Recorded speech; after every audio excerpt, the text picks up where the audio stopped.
This is Hidden Killers Live with Tony Bruschi, Stacey Cole, and Todd Michaels. Let's bring in Shavaun Scott as well, psychotherapist and author of The Minds of Mass Killers, and also your new memoir, which is out, Nightbird. Highly suggest go checking that out wherever books are sold. Shavaun, thank you for joining us. I know you got a chance to see some of that in the green room there as we were watching this. And obviously it was a very clipped up piece, but it really it eliminated a lot of silence, and you really saw her go boom, boom, boom, boom, boom from here to there to over there in a very short period of time. What was your reaction as a psychotherapist, seeing someone reacting to this information, supposedly getting to them for the first time? You know, just the bits I've seen of it, it doesn't surprise me because people, when they're getting information that's highly stressful, they do bounce around. And sometimes from hysteria to tears to seeming calm and more grounded, but then they go back and forth. So could be legit. That was my thought. Yeah. And that's the weird thing with Wendi, because it's always this could be. And that's what I want to go over with you today. I want to kind of go two different lines of conversation here. If Wendi knew, and if Wendi did not know, what would the behavior be of someone on either situation? And I know it's all speculation. It really could go, either direction in many ways, shapes, or forms. But we're just going to try to deal with the evidence that is in front of us as far as what Wendi may or may not have known. The custody war was the catalyst for a lot of this for years. Prosecutors, they said that the case boiled down to one thing: Adelson's obsession with pulling Wendi and the kids out of Tallahassee and back to Miami. Every conviction so far, from the shooters to Megbana to Charlie, Donna, all hinged on that relocation move. The jury in Donna's trial didn't just hear evidence of money changing hands. They heard a family desperate to get their daughter and grandkids away from Markel at seeming any cost. If Wendi knew, how would someone mentally turn a custody battle, a legal, everyday conflict, into a justification for murder? And what has to break down in a person's moral compass to take that leap and for that to make sense? And I'm wondering if Wendi ever really did have to take that leap, or if she just kind of knew in the background, well, there's a potential here for that with these people that are around me. Custody disputes, for anybody who's been involved in one, particularly if it's a messy situation like this one, it's a life or death struggle. It can feel so intensely personal, and you see sides of people that you would never normally see. So how would she experience this? It could have been something that she was willing to go along with, things that in her right state of mind she never would have gone along with. But as you say, we don't know. And it's also possible that she didn't. Personally, watching her, I would love to believe that this lovely young woman, this mother, had nothing to do with it. But I don't know that. Well, and it's that gray area with this whole damn thing. And that's where it feels weird as we get to Wendi. It's like, did you know? Did you not know? Is there enough? And just having knowledge that your family is capable of doing something like this. What do you do if nothing's been done? It also goes back to the see something, say something type deal. Like, if she had no idea that they were planning this murder, what do you do? I think my family might be planning a murder. I'm not sure. They've joked about it a bit. They kind of seem to talk about things in secrecy. Why don't you go investigate them? Nothing's going to happen. You can't go investigate somebody for something you know nothing about, and you just have some sort of paranoia about. Obviously, it was more than paranoia if it existed, but it comes down to her reactions to all this. But if you kind of had a feeling they were capable of it, and then your reactions are, I'm not surprised, it doesn't make you guilty of their actions. Right. Yeah. And it's one thing to have a controlling mother who's a bit obsessive about your kids, and clearly Donna was.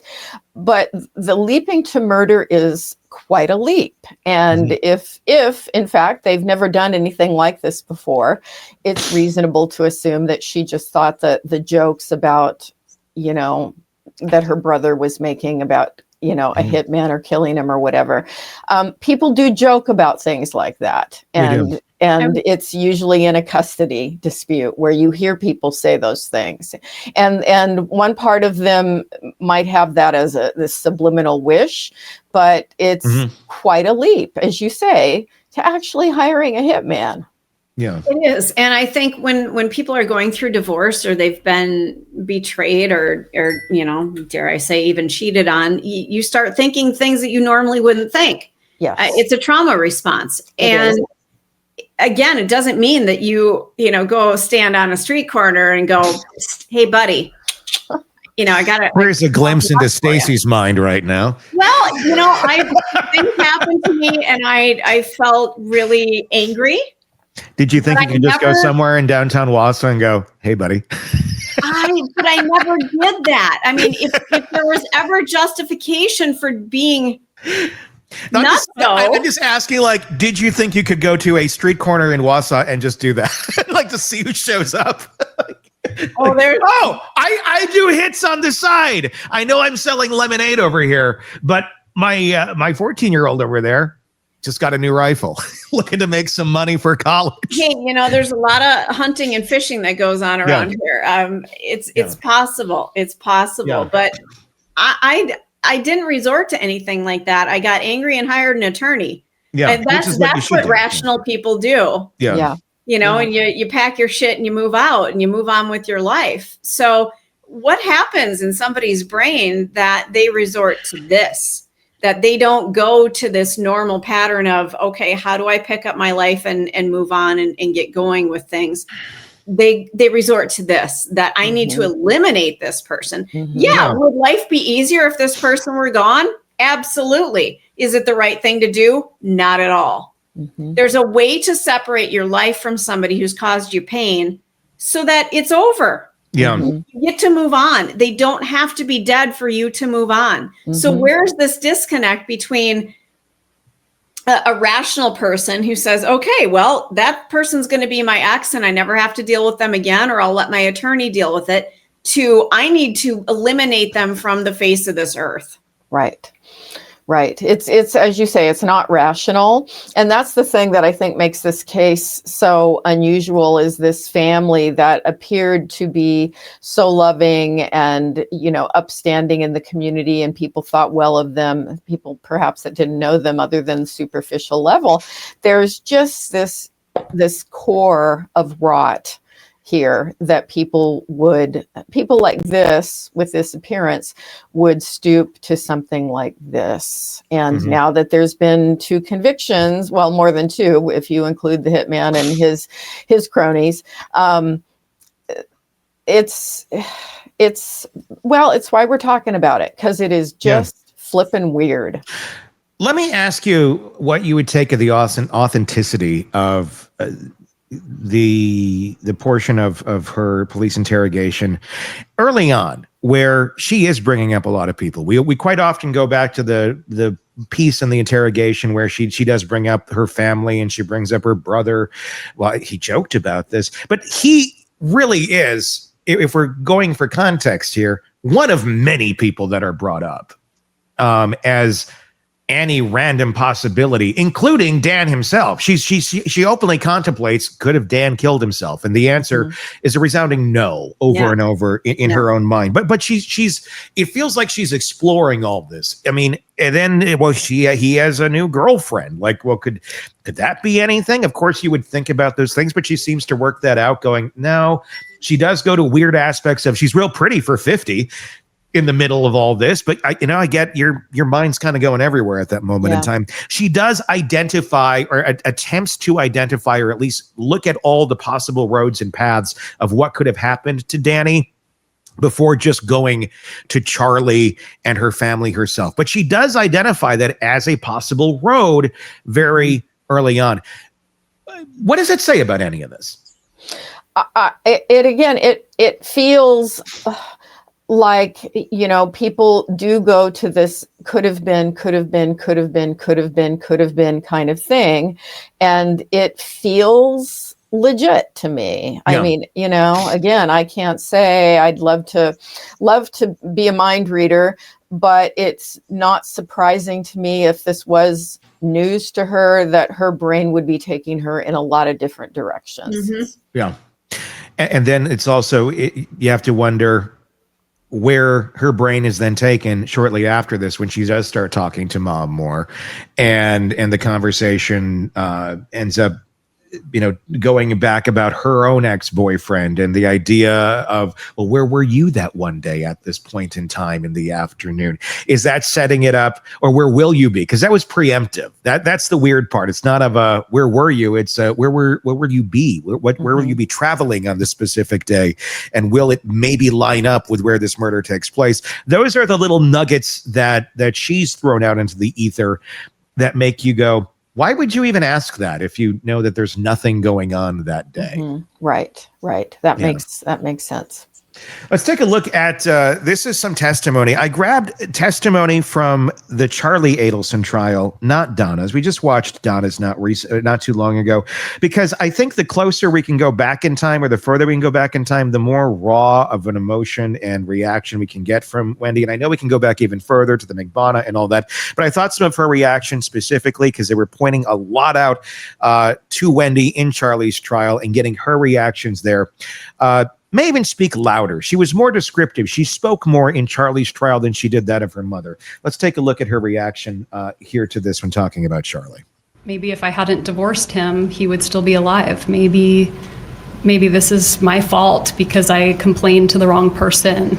Maybe Danny gave a student a bad grade and they came after him. I just was trying to think of who possibly could have wanted to hurt him. But you didn't say any of that before. I mean, the first thing you said was Charlie, right? I don't think so. Page 25 of your interview, line 5 through 15. Do you have any reason to dispute? Page 25, not 5 hours into it. You say Charlie might have done it, right? Can I see, please? You may.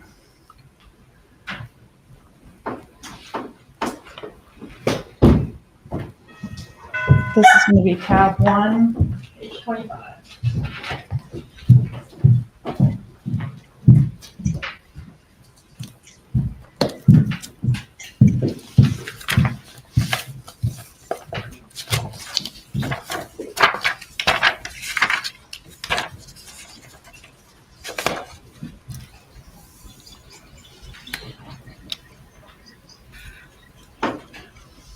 What I say here is that he would never do it.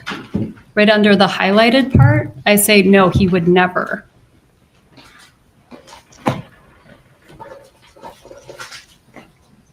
Yeah.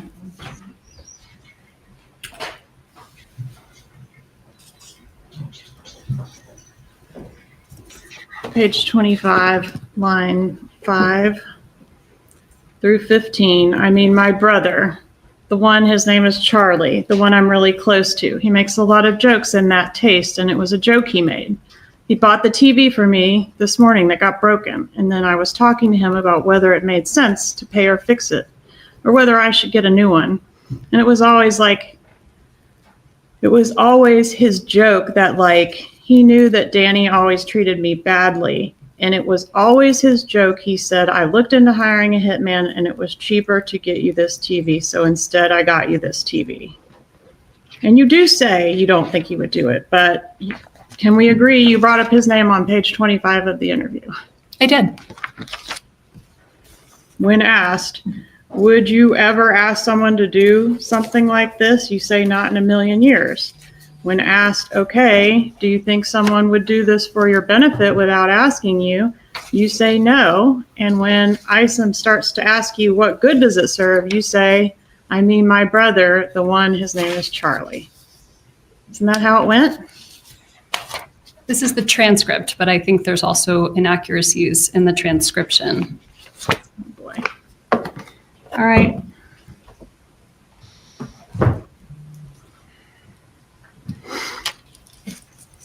Do you want the culpable parties held accountable for murdering the father of your children? Absolutely. I'm grateful they're already in jail. But not if it's your family. It's not my family. I mean, somebody hired them, right? Not necessarily. Somebody paid them. I learned something. Yeah. I'm not even going to say a word. Shavaun, thoughts? What the hell just happened there? You know, it's a mishmash. It's a mishmash. I'm at a loss, really. It's hard without the entire context to make sense of what she says. Because she gets so defensive. I mean, and I'm glad they did it. I mean, it seems like a child that's being caught in something that they know that they may have some sort of partnership in or something to do with or knowledge of. But I'm going to get really motivated right here when I say these words. She has like the emotional regulation of a 10-year-old. In terms of how she expresses things, and as clueless as a 10-year-old is, that they're giving away so many tells with the way that they're speaking. But she's a grown-ass adult. It just really feels like this woman. I don't know. I mean, she feels just so dug into this idea, and she's so quick to expect others to believe and accept a ridiculous excuse of, I think there may be errors in this transcript. It's a video of you. They went back, they transcribed it. They're making sure it's pretty accurate because it's already on video. We're not live closed captioning something here, and the weird words are not hitting the screen. Mm-hmm. She just seems to go and, well, so there's errors in the transcript then. It seems very Donna-ish, where like when confronted with facts and reality, it's like, well, then your facts are wrong. Then the information on that sheet that you're reading is wrong. No, it's not. You are. But if you just keep saying no and diving back into that weird place of comfort that she sits in, that's weird. Yeah, and you know, we always talk about memory and how memory it can be very biased, and in our minds we rewrite things that happened and change the story all the time. And this has got to be, I mean, she's fighting for her life in essence here, and her vision of her family.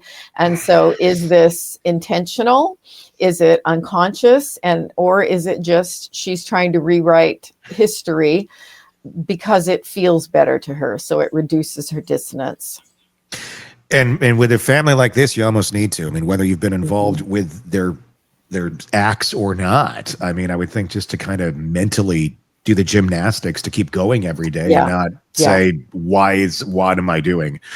Donna was painted as the ringleader, obviously, in the trial, the matriarch who gave the marching orders, and the jury bought it. They convicted her of murder, conspiracy, and solicitation. Prosecutors portrayed her as the woman who wouldn't take no for an answer. And, you know, again, mini Donna right here, well, the transcript's wrong, who controlled the family with a mix of guilt and pressure. If Wendi knew, then she wasn't just a daughter, she was a soldier under that command. I mean, how does being raised under a domineering parent like Donna warp your sense of choice at the end of the day here? I mean, is silence complicity or just survival when the family system is built on loyalty and fear to mom?